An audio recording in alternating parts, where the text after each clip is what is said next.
Assalamualaikum warahmatullahi wabarakatuh. Nama saya Hanif Dayati. Saya ingin mengumpulkan tugas UTS Statistika Pendidikan. Yang pertama yaitu soal terkait tugas 1 dan 2. Siapa subjeknya?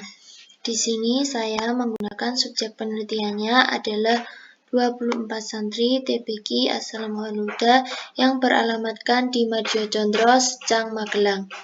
Selanjutnya yaitu soal B, variabel apa yang dipilih, mengapa? Di sini saya mengambil variabelnya yaitu nilai PTQ. Karena memang nilai PTQ di TPQ asal Muhammadiyah terutama khususnya 24 santri itu kurang. Jika nilai PTQ kurang, maka akan berpengaruh pada membaca Al-Quran yang kurang bagus. Selanjutnya yaitu soal C, asosiatif atau komparatif. Mengapa? Di sini jenis penelitiannya adalah asosiatif karena memang saya menghubungkan antara variabel satu dengan variabel yang lain. Selanjutnya soal D, jika asosiatif, variabel lain apa yang berhubungan? Variabel yang berhubungan di sini adalah disiplin belajar. Saya mengambil variabel yang berhubungan yaitu disiplin belajar. Selanjutnya yaitu bagaimana bunyi hipotesanya? Karena jenis penelitian saya adalah asosiatif, maka menghubungkan. Jadi hipotesanya adalah terdapat hubungan antara disiplin belajar dengan nilai PTQ. Selanjutnya, dari variabel-variabel yang dipilih, bagaimana klarifikasinya?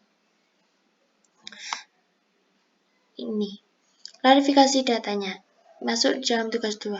Yang pertama, nilai PTQ dan disiplin belajar itu termasuk primer. Karena saya langsung mengambil dari sumbernya, yaitu studi dokumen. Saya langsung minta kepada ustadz atau ustadzah di sana observasi, saya menggunakan observasi, yaitu saya langsung mengamati santrinya dan juga kuesioner, saya langsung melibatkan santrinya untuk mengisi kuesioner yang saya berikan. Selanjutnya, diskrit atau kontinu. Di nilai BTQ dan disiplin belajar ini masuk diskrit, karena nilai yang saya sajikan ini tidak ada komanya, atau berbentuk nilai yang bulat, tidak berkoma. Selanjutnya, ukuran datanya, nilai PTQ dan disiplin belajar ini masuk rasio. Karena memang nilai PTQ dan disiplin belajar ini dapat dikelompokkan. Misalkan kelompok yang nilainya bagus, yang disiplinnya bagus, ataupun yang nilai PTQ-nya rendah, disiplin belajarnya kurang, dan lain sebagainya. Dan bisa mengurutkan. Nilai PTQ ini bisa diurutkan, mana yang nilainya bagus, kalau diurutkan sampai ke bawah nilai yang kurang bagus, dan disiplin belajar juga bisa diurutkan dari yang disiplin belajarnya tinggi sampai yang disiplinnya kurang, dan lain-lain. Dan juga bisa dicari selisih. Nah, antara nilai yang santri satu dengan santri lain itu bisa dicari selisihnya. Berapa selisihnya itu bisa jadi masuk rasio. Dan juga ini bisa ada nilai 0. Jadi nilai PTQ dan disiplin belajar ini bisa bernilai 0. Ada kemungkinan itu ada nilai 0-nya. Seperti itu. Selanjutnya yaitu metode apa yang digunakan dalam mengumpulkan data? Mengapa memakai metode tersebut? Ya, di sini saya menggunakan metodenya yaitu studi dokumen, observasi, dan kuesioner. Karena saya mengambil studi dokumen yaitu karena mudah, karena saya langsung meminta kepada ustadz atau ustadzah yang di sana, sehingga saya tidak perlu mengadakan lagi untuk pengambilan nilai PTQ. Mengadakan tes ya untuk pengambilan nilai PTQ-nya itu.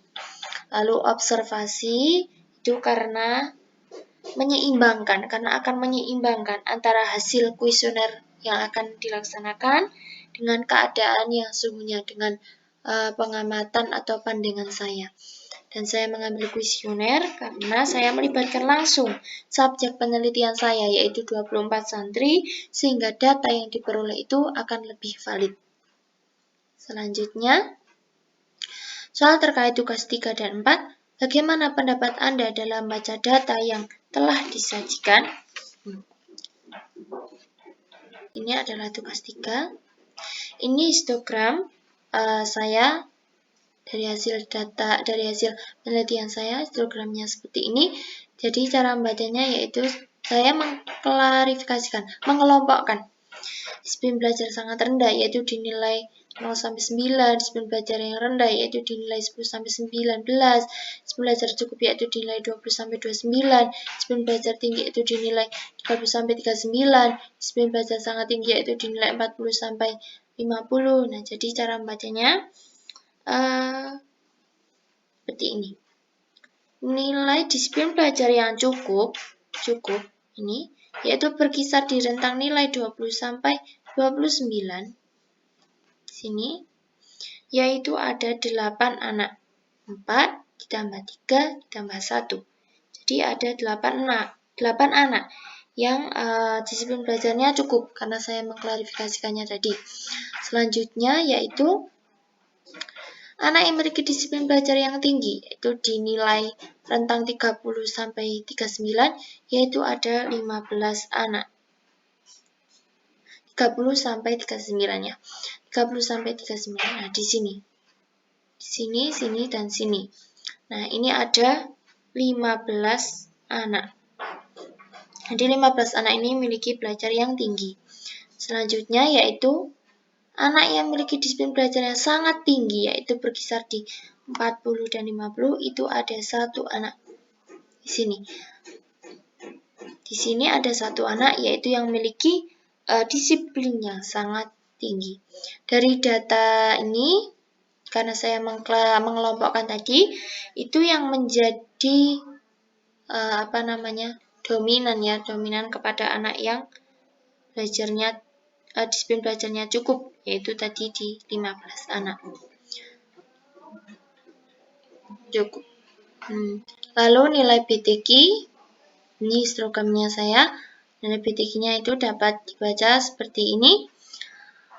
Nilai BTQ yang berkisar dari 65 sampai 67 itu ada 6 anak. Di sini ada 6 anak. Ada 6 anak. Lalu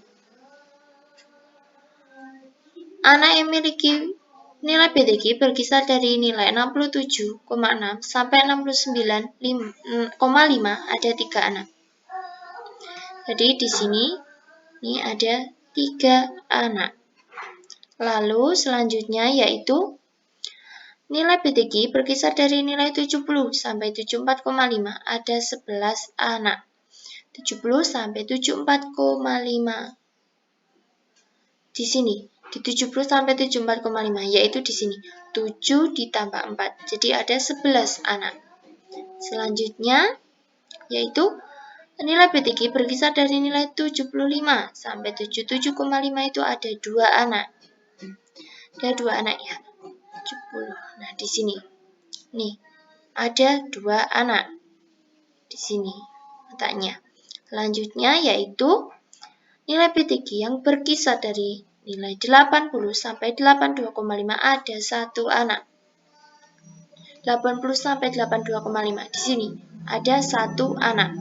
Selanjutnya yaitu nilai BTQ yang berkisar dari nilai 85 sampai 87,5 itu ada 1 anak. 85 sampai 87,5 ada di sini. Ini ada 1 anak. Seperti itu. Selanjutnya, yang B, bagaimana nilai-nilai yang dapat Anda baca dari grafik yang ada? Berapa nilai yang menjadi mayoritas dan nilai yang menjadi paling minoritas? Di sini histogramnya. Jadi saya mengelompokkan yaitu jadi anak yang dominan itu pada belajar yang cukup atau mayoritas itu ada di sini rentang 30 sampai 39 anak, yaitu ada 15 anak. Lalu yang menjadi minoritas yaitu di sini rentang 40 sampai 50 yaitu ada 1 anak, mayoritasnya ada 1 anak. Di di sini. Karena saya mengelompokkan, jadinya di sini ada 1 anak. Selanjutnya untuk nilai BTQ itu yang paling menjadi mayoritas itu di sini. Nilainya 70 sampai 72,5. Di sini ada 7 anak. Itu yang menjadi mayoritas. Kalau yang menjadi minoritas itu ada 2, yaitu di sini 80 sampai 82,5 itu ada 1 anak, dan juga di sini 85 dan juga sampai 87,5 itu juga ada 1 anak. Jadi yang paling minoritas yaitu di sini. Selanjutnya, jelaskan bagaimana min, median, modus data-data Anda. Jelaskan interpretasinya sesuai dengan yang Anda pahami. Ini terkait tugas 4. Itu di sini min, median, dan mode. Ini. Berdasarkan data nilai BTQ dan disiplin belajar, ini yang saya peroleh ini dari SPSS, itu dalam bentuk tabel seperti ini. Itu yang mewakili nilai BTQ dan disiplin belajar, yang mewakili itu maksudnya dari min, median, dan mode, yaitu nilai BTQ-nya antara ini 71,17, 70,50, dan 66. Itu nilai yang mewakili nilai BTQ ini adalah nilai 68. Dan sedangkan disiplin belajar yaitu antara min 31,1, median 31,00, dan juga mode yaitu 28. Ini nilai yang mewakili disiplin belajar di sini adalah nilai 30. Nah, dari data ini, nilai BTQ dan nilai disiplin belajar yaitu antara min, median, dan mode itu menurut saya itu nilainya datanya itu wajar atau normal ya. Karena memang nilai min, median, dan mode di sini, di antara ketiganya ini hampir mendekati, renggangnya tidak terlalu jauh, hampir mendekati di antara ini, min, median, dan mode antara nilai BTQ dan disiplin belajar. Selanjutnya, yaitu jelaskan bagaimana rank, standar deviasi, variasi data-data Anda. Jelaskan interpretasi sejauh yang Anda pahami. Juga terkait tugas 4. Sini, standar deviasi nilai BTQ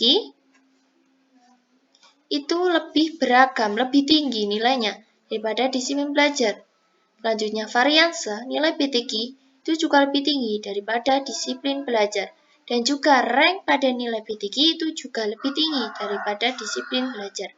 Jadi menurut standar deviasi dan varianse itu nilai BTQ ini lebih heterogen atau lebih beragam dibandingkan dengan disiplin belajar.